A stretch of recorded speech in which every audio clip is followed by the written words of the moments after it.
यहाँ योगी योगी जी का नाम नहीं आ रहा है, योगी जी का नाम नहीं आ रहा, नहीं, नहीं, आरएसएस का मैं राजनीतिक रूप से जो लोग 2 लोग राजनीति कर रहे हैं ना, हाँ, केजरीवाल वो और ठीक है। अखिलेश यादव, हाँ, ये दोनों सीधा आरोप यही लगा रहे हैं ना, तो मैं इस कारण बोल रहा हूँ। तो आरएसएस में भी तो धब्बा लगा है ना, बीएचपी और आरएसएस। हाँ, वो तो लगेगा ही आप क्योंकि उसी से है चंपत राय जी और ये।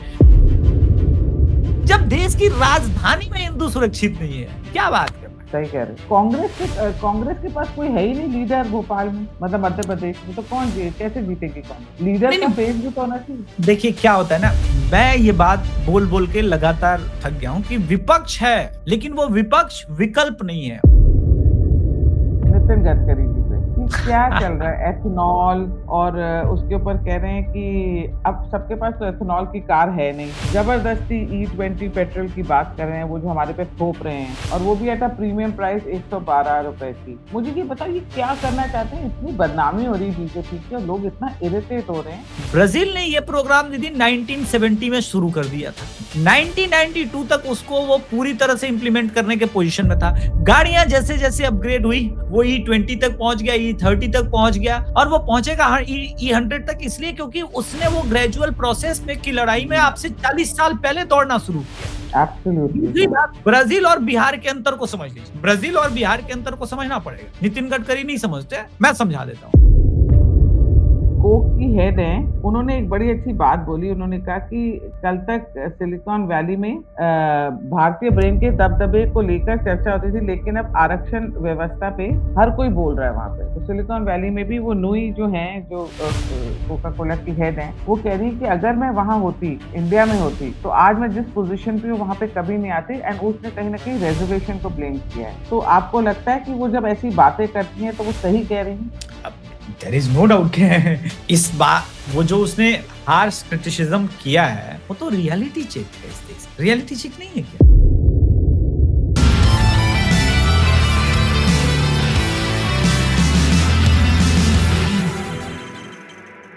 नमस्कार, मास्क उतारो जी में आप सबका स्वागत है। मेरे साथ हैं अभिषेक तिवारी, सब जानते हैं इनको और बेबाक होकर बोलते हैं। तो चलिए इनसे आज बात करते हैं। तो इनको बोलेंगे कोई भी मतलब गोल-मोल बात नहीं करेंगे, हमेशा की तरह ही करेंगे, सब कुछ फ्रैंक बोलेंगे। नमस्कार अभिषेक। प्रणाम, आपके सभी दर्शकों को प्रणाम, नमस्कार, जय श्री राम। तो ये क्या चल रहा है अंडे का फंडा वेस्ट बंगाल में? 3 मई 2021 को मेरा वीडियो पड़ा होगा मेरे चैनल पर। मैं बहुत गुस्से में था, और होता है ना कभी-कभी आपकी आत्मा से कुछ ऐसी चीजें नहीं निकलनी चाहिए। मेरे मुंह से निकला कि अगर महादेव मैं आपका अनन्य भक्त हूँ, तो जिस प्रकार से हमारी माता बहनों के साथ अत्याचार हो रहा है, जिस प्रकार से हिंदुओं का उत्पीड़न हो रहा है, ममता बनर्जी अगला चुनाव जब भी हारे तो उनके नेताओं के साथ यही होना चाहिए, टिट फॉर टैट। मैं इस तरह की थ्योरी में बिलीव नहीं करता, लेकिन जिस प्रकार से मेरे फोन कॉल बज रहे थे, सबने मैं ये आपको कहा था।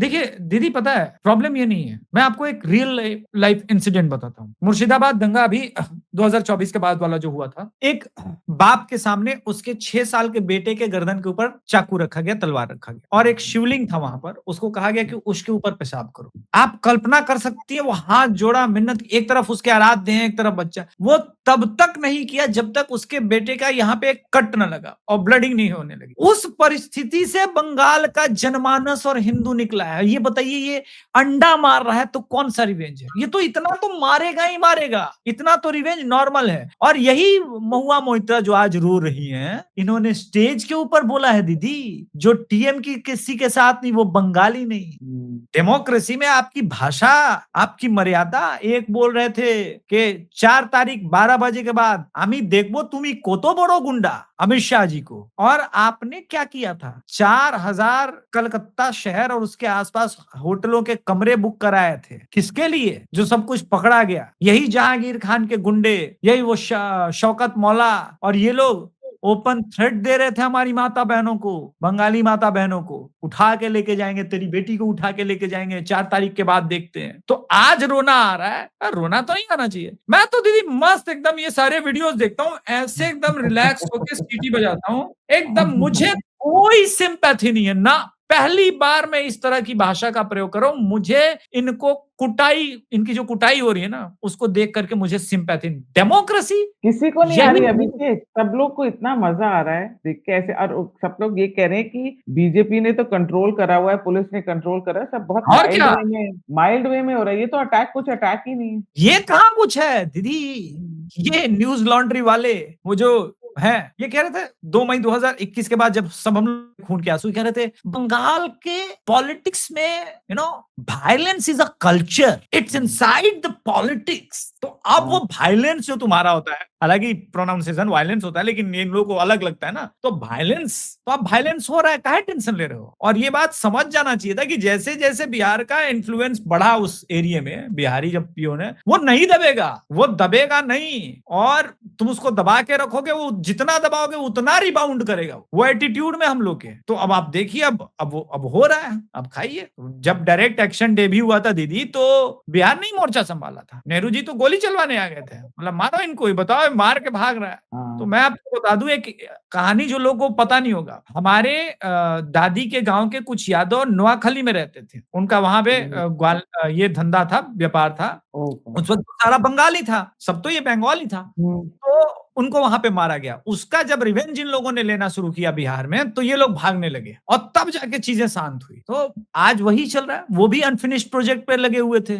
आखिर इतने बांग्लादेशी भाग के, मैं दबार क्या एक रिपोर्ट देख रहा था, मैं वामपंथियों को देखता रहता हूँ, वो एक अलग अलग एंगल से एक मुस्लिम महिला के रोते हुए तस्वीर डाल रहा है, बोला है कि बचा बताओ ये वेट कर रही है कि कब मैं बॉर्डर पार करके बांग्लादेश जाऊं। मेरा उल्टा प्रश्न है, ये आई क्यों थी? तुम्हारे बाप का घर है, तुम्हारे अब्बू ने छोड़ रखा है, और जब तुमको यही बसना था तो फिर उस वक्त डायरेक्ट एक्शन डे और इतना कुछ करके अलग बंगाल क्यों लिया? फिर तुमको यहाँ क्यों आना है? और यहाँ आना है, बच्चे पैदा करना है, फिर कहोगे मेरे बच्चे को पालने के लिए पैसा दो, फिर उसके बच्चे का निकाह कराओगे, दो और बच्चे, फिर मल्टीपल तुम भी निकाह कर लोगी, और बच्चे उनको भी पालो। ठेका लेके रखे हैं, कर्जा लिए था महात्मा गांधी से, हम नहीं करेंगे, नहीं पालेंगे, एक भी बांग्लादेशी को नहीं रहने देंगे, एक भी बांग्लादेशी। अभिषेक गए, निकाले गए वहां से कि नहीं? बहुत निकल रहे हैं, बहुत निकाले। एक्चुअली बंगाल की जनता चुनाव जीतने के बाद अपनी रिस्पॉन्सिबिलिटी नहीं भूली है, वो बता रही है पुलिस वालों को कि गली नंबर में वो 5वां नंबर का मकान है ना, वो बांग्लादेशी उसमें रहता है, उसको निकाल के भेजो। सो बंगाल में ये चल रहा है, इसी कारण ये साले डरे हुए हैं। आप देखो जो बंगाल वहां तो नहीं चले जाएंगे, झारखंड और तेलंगाना? नहीं, वो तो जाएंगे, वो तो उनका अधिकार है, वहां पर तो उनके समर्थक लोग तेलंगाना ही क्यों जा रहे हैं, केरला में बस रहे हैं, तमिलनाडु में बस रहे हैं, कर्नाटका में पकड़े जा रहे हैं, वीडियोज हैं। तो खैर वहां की सरकारें भी इस माइंडसेट से, अच्छा ये बसा लेते हैं इनको, हमारा वोटर बन जाए।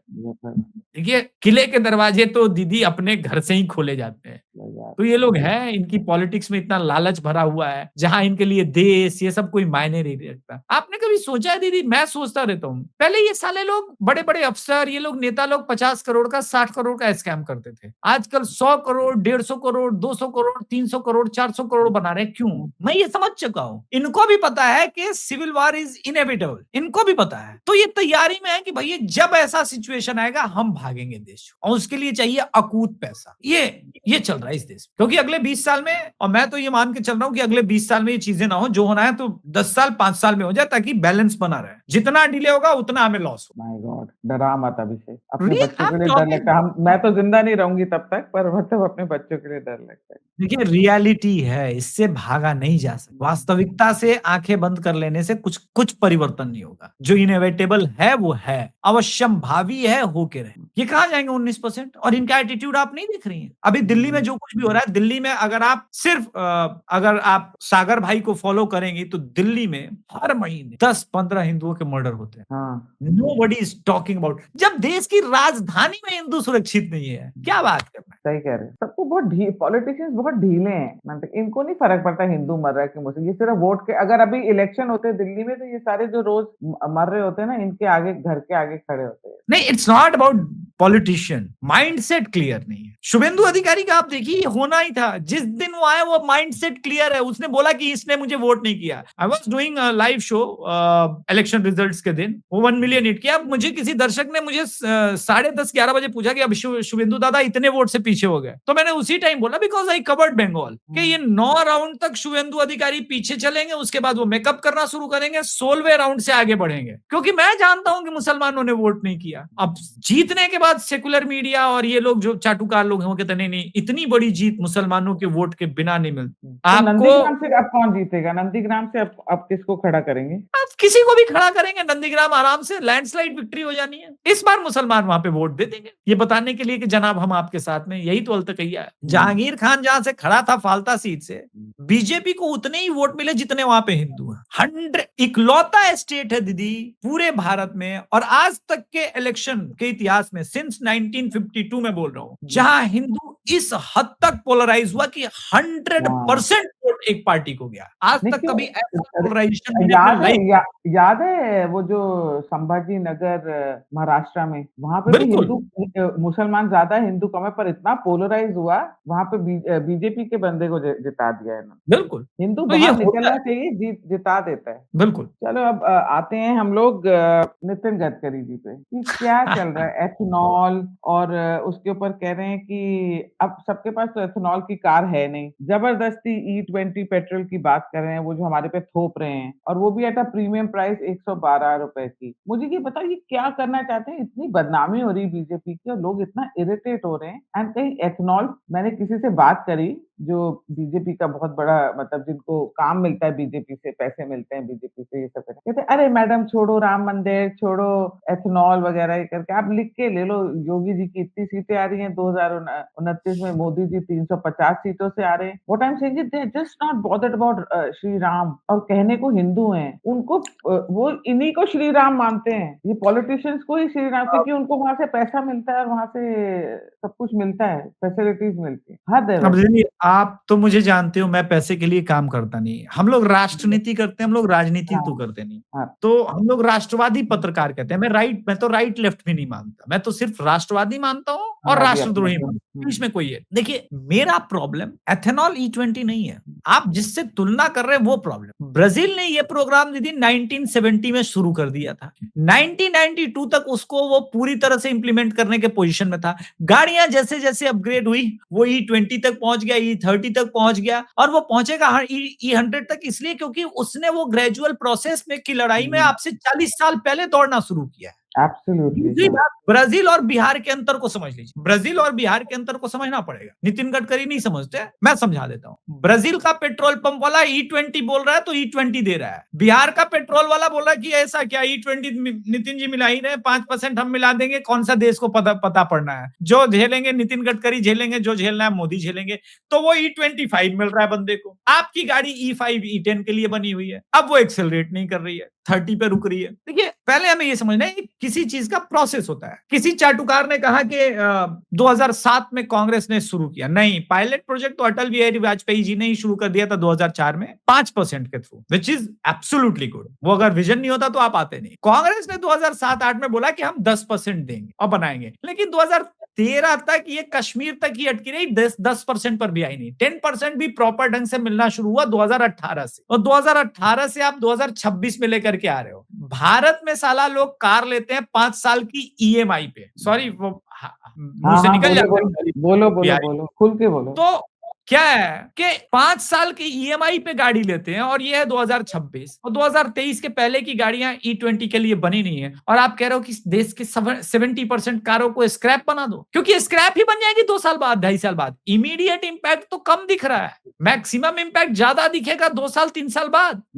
तो जो चरण चाटुकार लोग हैं, क्योंकि उन्हें पैसे से मतलब है, देखिए वो PR वाला आदमी है, बीजेपी हारेगी वो कांग्रेस के साथ जुड़ जाएगा, उसको इस देश से, इस राष्ट्र से कोई मतलब नहीं। मैं क्लियर जानता हूं, देश से, राष्ट्र से उसको मतलब है जो चाहता है देश के प्रति। बहुत बुरी बीमारी है देशभक्ति की। वो किसी भी सरकार को, फिर किसी भी आदमी को देश के आगे नहीं देखेगा, वो क्रिटिसाइज ही करेगा। Ethanol blending 20% is very good project. मैं तो कहता हूं E85 is also very good project, पर ये एक ग्रेजुअली इसको आप लेके आएंगे। The problem with this government, they never do any preparation, कभी भी नहीं। हर काम जल्दी में लेकर के आएंगे, हर काम जल्दी में करेंगे, और सबसे बड़ी बात कम्युनिकेशन, संवाद बहुत आवश्यक।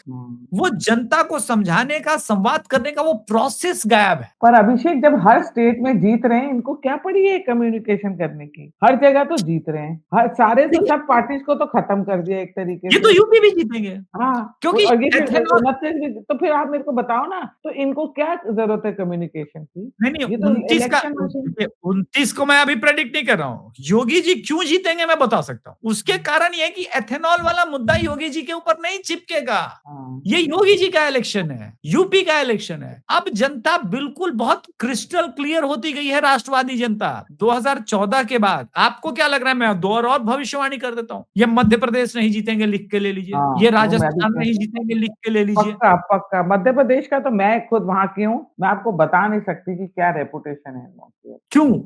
उसका कारण है। अच्छा ये मैं ये नहीं कह रहा हूँ, ये कह रहा हूँ कि ये वर्तमान हालात रहे तो। अब सीएम वापस शिवराज सिंह चौहान हो जाए, मामा हो जाए और सारी चीजें तो फिर भूल जाएँगे, फिर वो फटीक नहीं भी पर चला जाएगा। अभिषेक मुझे बताओ कांग्रेस के पास कोई है ही नहीं लीडर भोपाल में, मतलब मध्य प्रदेश में, तो कैसे जीतेगी कांग्रेस? लीडर नहीं, का नहीं फेस भी तो होना चाहिए। देखिए क्या होता है ना, मैं ये बात बोल-बोल के लगातार थक गया हूँ कि विपक्ष है, लेकिन वो विपक्ष विकल्प नहीं है, ऑप्शन नहीं है जनता के पास। हुँ, आप कह रहे हो कि आई एम ऑपोजिशन, लेकिन आप ऑपोजिशन हो, you are not an option. There is a difference between option and opposition. सही कह रहे हो। हाँ, ऑप्शन बनना भी और प्रॉब्लम ये नहीं है, ये ऑप्शन बनना भी नहीं चाहते। अभी आप देखिए अखिलेश यादव किससे लड़ाई कर रहा है? ओपी राजभर से। क्या ओपी राजभर उनका ओपोनेंट हो सकता है? वो तो सीएम के रेस में नहीं है। आपको तो योगी जी से बात करना है, योगी जी से लड़ना है। अच्छा, आप राम मंदिर पर मत बोलो ना, आपके मुँह से शोभा नहीं देता। आपके उस लोगों पे ने भी भगवान आएँगे, राम उस पे भी आएँगे, उस पे आएँगे, उस पे नहीं, भी नहीं, आएँगे। ठीक है। हाँ, उस पे आएँगे। अच्छा, अब आप एक वो जो कोक की हेड हैं, उन्होंने एक बड़ी अच्छी बात बोली। उन्होंने कहा कि कल तक सिलिकॉन वैली में भारतीय ब्रेन के दबदबे को लेकर चर्चा होती थी, लेकिन अब आरक्षण व्यवस्था पे हर कोई बोल रहा है वहाँ पे। तो सिलिकॉन वैली में भी वो नुई जो हैं, जो कोका कोला की हेड हैं, वो कह रही है कि अगर मैं वहाँ होती, इंडिया में होती, तो आज मैं जिस पोज़ीशन पे हूँ, वहाँ पे कभी नहीं आती। एंड उसने कहीं न कहीं रिज़र्वेशन को ब्लेम किया है। तो आपको लगता है कि वो जब ऐसी बातें करती हैं, तो वो सही कह रही हैं? अब देयर इज़ नो डाउट कि इस वो जो उसने हार्श क्रिटिसिज़्म किया है, वो तो रियलिटी चेक है इस देश की। रियलिटी चेक नहीं है क्या? जब आप एक डॉक्टर को उसके कॉम्पिटेंस से नहीं जज कीजिएगा, उसके कास्ट लाइन पर जज करके उसे कहिएगा कि ओके एमडी करना है, -4 नंबर है, कोई बात नहीं। जबकि वो एमबीबीएस कर चुका है, उसके बाद भी उसके एमडीएस पीजी के एग्ज़ाम में अगर 4 नंबर, 3 नंबर, 2 नंबर, 1 नंबर -20 पर सिलेक्शन हो रहा है। हुँ। तब तो वही रिजल्ट आएगा कि लालू प्रसाद यादव जी अपने किडनी का ट्रांसप्लांटेशन के लिए वो सिंगापुर जा रहे हैं, अपनी बहू का जब बच्चा पैदा करना है तो दिल्ली और कलकत्ता के हॉस्पिटल में जा रहे हैं। वहां हुँ। पर एकदम उनको ब्राह्मणवादी टाइप का एकदम टॉप नॉच सर्जन चाहिए, जो जो आरक्षण से ना पढ़ा हो, जिसका कोई उससे लेना देना ना हो। आपको क्यों? अच्छा एक बात बताइए, भारत देश में आरक्षण किस लिए आया है? क्वालिटी के लिए, लोगों को जस्टिस, सोशल जस्टिस दिलाने के लिए। ये मूर्खता है सोचना। इस देश के एजुकेशन और हेल्थ, गवर्नमेंट एजुकेशन और हेल्थ सेक्टर को बर्बाद करने के लिए निकल और हाँ। प्राइवेट एजुकेशन सिस्टम और प्राइवेट हेल्थ केयर को ऊपर ले जाने के लिए, यानी मेडिकल माफिया और एजुकेशन माफिया को ऊपर ले जाने के लिए इन दोनों सेक्टर्स में आरक्षण दिया है, क्योंकि उन्हें पता है कि क्वालिटी के कारण आप खुद सरकारी हॉस्पिटल में अपना ब्लड जांच तक नहीं कराने जाओगे। वास्तविकता है। आप चले जाओ, छोड़ो यार, प्राइवेट में चले जाते हैं, वो कर लेगा। आपके ज़्यादा पास पैसे पैसा, खर्च कर लेगा, हाँ, खर्च कर आपके लेगा पास पर पैसा है ना। तो ये रियलिटी चेक है, लेकिन नेताओं ने बताया कि नहीं नहीं ये आपका सोशल जस्टिस है, सोशल जस्टिस है। उस सोशल जस्टिस के चक्कर में वो रिक्शे वाला भी ई रिक्शा चला करके अपने बच्चे को प्राइवेट स्कूल में पढ़ा रहा है, जो सरकारी विद्यालय का शिक्षक है वो भी अपने बच्चे को प्राइवेट स्कूल में पढ़ा रहा है। इनफैक्ट वो अपना इलाज भी प्राइवेट हॉस्पिटल में करा रहा है, जो खुद सरकारी हॉस्पिटल में बैठे हूँ। ये रियलिटी चेक, तो कोई गलत नहीं कहा, मैं मानता ही नहीं कि गलत है। अब हम एक बड़े सीरियस टॉपिक पे आते हैं, राम मंदिर। तो आप मुझे एक बात बताओ, सबसे पहले तो ये बृजभूषण जी जो एक बहुत बड़े नेता हैं बीजेपी के, थे जो भी है वो करके, और भागेश्वर जी, बाबा भागेश्वर जी, इन्होंने कहा कि हमने मुँह खोला तो हमारा नंबर लग जाएगा, हम बर्बाद हो जाएंगे। क्या इन्होंने कहा? ये बातें कही हैं। इन्होंने कहा है कि अगर इतने बड़े और ताकतवर लोग नाम लेने से डर रहे हैं, तो आप सोच सकते हैं कि कितने बड़े लोग होंगे जिन्हें प्रधानमंत्री जी बचा रहे हों, बचाने में लगे हों। उन्होंने कहा मैंने मुँह खोला तो मुझे ही नहीं छोड़ेंगे। दोनों ने क्या ये बात बोली है उन्होंने? नहीं, मैंने तो ऐसा नहीं देखा, कहीं सुना है स्टेटमेंट कि बागेश्वर धाम सरकार ने ये बात बोली है। मैंने फैक्ट चेक किया, मेरे पास सामने है। ये हाँ। बिल्कुल एब्सोल्यूट ब्लंट फेक न्यूज़ हाँ, फैलाया जा रहा है। तभी मुझे उन्होंने ये क्लैरिफ़ाई बात करना था। हाँ, हाँ, नहीं, वो बिल्कुल ये बातें नहीं बोली है और प्रधानमंत्री नरेंद्र मोदी जी नहीं बचा रहे हैं, योगी जी नहीं बचा रहे हैं, एसआईटी बिल्कुल नहीं बचा रहे हैं। इनफैक्ट एसआईटी आज उसके घर पे बुलडोज़र का नोटिस भी चिपका के गई है योगी पुलिस। देखिए, ये हुआ है और ये सारा चीज़ मुझे प्रकरण पता चला था, जब 5-6 जून को अखिलेश ने जब बोला। उससे पहले इन्फॉर्मेशन थोड़ी बहुत उसको लेकर के आने लगी थी। निकल रही थी। क्योंकि अयोध्या के एक लड़के ने मुझे कभी फ़ोन करा था, मुझे याद है, एग्ज़ैक्ट डेट याद नहीं आ रहा है। लेकिन जून के फर्स्ट वीक या पॉसिबल ये है कि मई के लास्ट। पता है चंपत राय क्या है? चंपत राय के साथ जो कलंक लगा है और कलंकित हुए, Champat Rai ji technically whistle blower है। नहीं तो ये सालों-साल स्कैम चलता है। जब उनको चंपत राय जी से 4 बड़ी गलतियाँ हुई, वो मैं अलग बताऊँगा और उनका वो अपराध इसलिए है, इसी कारण उनको मैं कहता हूँ कि नैतिकता के नाम पर इस्तीफा दे देना चाहिए, लेकिन कलंकित होने उन्होंने स्वयं ये कलंक अपने माथे लगा लिया। अगर 27 तारीख को ही वो जो पैसे पकड़ाए थे उनके पास, वो पुलिस लेकर के गया, पैसे पकड़वाए। उन्होंने कहा कि राम जी का पैसा डोनेशन चोरी किया, इतना बड़ा अपराध नहीं है, छोड़ देते हैं। उनको ये ऐसा लगा। उन्हें ये पता नहीं था उस वक़्त तक कि कितना बड़ा स्कैम हो चुका है। हुँ। उसी दिन उनको त्याग पत्र देकर के, एक इस्तीफा देकर के, भंग करके कहना था योगी जी आप जांच करवा लो, वो बच जाए इस कलंक से। लेकिन वो लगातार ये प्रयास में रहे कि इस मामले को दबाया जाए वरना राम भक्तों को बड़ा कष्ट पहुंचेगा, इतना हमारा संघर्ष है इतने दिनों का। और अयोध्या में बातें तो छुपती नहीं है। जिस दिन 27 तारीख को पुलिस गई और छापा मारा और इनके पास से पैसे मिले, उसी दिन बाहर बताओ ये राम मंदिर में काम करता था, इसके पास से पैसा मिला, पैसा चुराया, पैसा चुराया। तो 1 माउथ, 2 माउथ, 3 माउथ, फिर अरे इसने भी घर बना लिया 1000 स्क्वायर फीट का, इसका इतना बड़ा ये हो गया, प्रॉपर्टी हो गया, अरे टुन्नू यादव जो है उसने भी लिया। तो गॉसिप शुरू हो गई।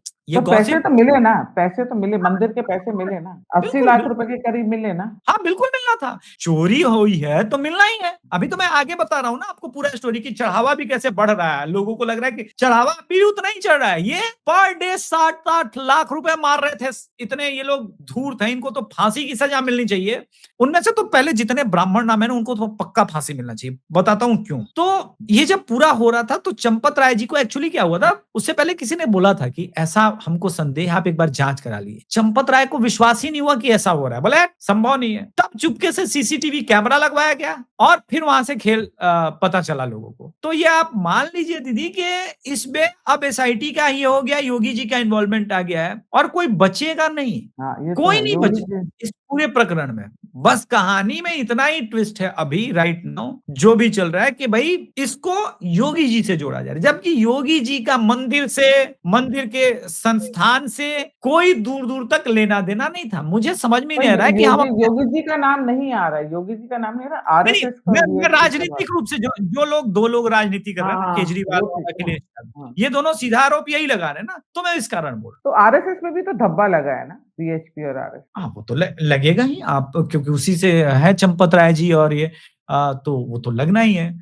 लेकिन मेरा ये मानना है कि मैं तो कहता हूँ निपेंद्र मिश्रा भी नहीं होने चाहिए। हाँ, उनका राम मंदिर आंदोलन में क्या योगदान है? सही कह उन्होंने कौन से तीर मारे हैं? उन्होंने सही कौन कह से तल ये चलाए हैं? तो मैं अब देखिए सबसे हम राम भक्तों को लॉस हुआ है, पता है क्या? हम लोग कहते हैं कि सरकारी नियंत्रण से बाहर करो, बाहर करो, बाहर करो। अब सरकार और कोर्ट में ये बातें कहेगी कि दिया तो था तुमको चलाने को, ये तो तुमने कांड करवाया। ये उसीलिए तो कांड नहीं हुआ कहीं। देखिए अब ये सारी बातें तो हमें मैं एसआईटी के प्रॉपर रिपोर्ट को पब्लिक में आने का वेट कर रहा हूँ दीदी। मैं इस पूरे मामले में इतना धार्मिक व्यक्ति हूँ कि गॉसिप पे नहीं जाऊँगा क्योंकि अनायास में किसी राम भक्त आपको लगता है एसआईटी बिना इन्फ्लुएंस के, सरकार के इन्फ्लुएंस से काम करेगी? हाँ, वो योगी जी की एसआईटी है। आप देखिए जिस दिन योगी जी राम मंदिर गए पहले चंपत राय जी को इन्फॉर्मेशन भिजवाया कि आप मत आइएगा, हम अकेले दर्शन कर लेंगे। वो योगी जी की किसको भेजा? किसको मैसेज भेजा? चंपत राय जी को मैसेज भिजवा दिया था कि आप नहीं आइएगा आज राम मंदिर में, मैं अकेले दर्शन कर रहा हूँ। वो पूरा वो जितने लोगों के इसमें था, उन पे उस वक़्त तक आरोप नहीं चिपका था, तब भी बोला नहीं। योगी जी जैसा मैंने प्रशासक देखा ही नहीं है, अपने हाँ, जीवन काल सही में कह रहे वैसा हैं। प्रशासक नहीं देखा। वो बिल्कुल निश्चल सही, है और बिल्कुल सही। उनके ऑनेस्टी पे तो कोई संदेह नहीं है मुझे। वो निकलवा लेंगे। सही कह रहे हो। उनके ऊपर विश्वास है। बिल्कुल।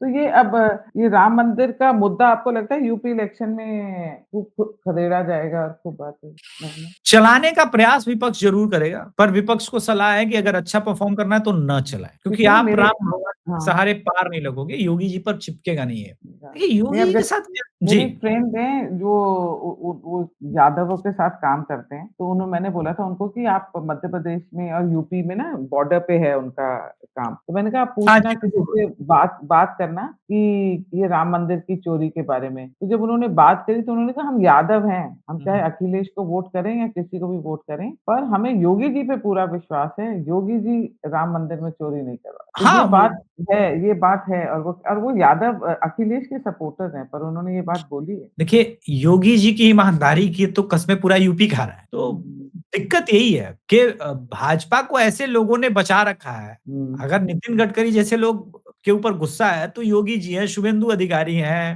हाँ, हेमंता हिम्मत बिस्वा है। शर्मा, इनके काम भी तो अच्छे हैं ना, आप ये भी देखो ना। पता है एक तो लीडर है जिन्होंने बहुत डिसअपॉइंट किया वो है धामी जी। उत्तराखंड का क्या हाल कर दिया उन्होंने। नहीं, मैं तो मानता हूँ कि धामी जी के अंदर पोटेंशियल है और उन्होंने कई वो मुद्दों पे कर अच्छा वो काम कर नहीं रहे जैसे शुभेंदु और अधिकारी और हिमंता कर नहीं, रहे हैं। जंगलों में बहुत बुलडोज़ किया है, ऐसा नहीं है। जो पेनिट्रेशन देखिए, जब उत्तराखंड बँटा था ना, हम लोग पास्ट भूल जाते हैं। जब उत्तराखंड बँटा था, उस वक़्त ही वेल प्लान्ड पेनिट्रेशन हुआ था। अब हुँ, प्रॉपर एसआईआर के बाद 2 में से एक जगह उनको वोटर आईडी कार्ड बनाना था, उन्होंने उत्तराखंड चुन लिया क्योंकि योगी जी का डर डर। और उत्तराखंड में उतने वो प्रभावी पुष्कर धामी जी ना लगे। हुँ, तो अभी जो उत्तराखंड की डेमोग्राफी है वो सीरियस सिचुएशन है और काम हो रहा है, ऐसा भी नहीं है देवस्थान को लेकर के और इस पे अभी लेकिन अभी पुष्कर धामी लगे हुए हैं, अर्ध महाकुंभ होने वाला है फरवरी में ही। तो उसको लेकर के वो काम में लगे हुए हैं। अगर मैं देखूँ तो उनसे कहीं ज़्यादा बिलो परफॉर्मर लोग हैं जिन पर हमको लोग चर्चा करना चाहिए। चलो thanks so much Abhishek. Thank you समय निकाला आपने। मेरे को पता है आप बहुत बिज़ी रहते हो। Thank you so much. जय जय श्री राम। धन्यवाद।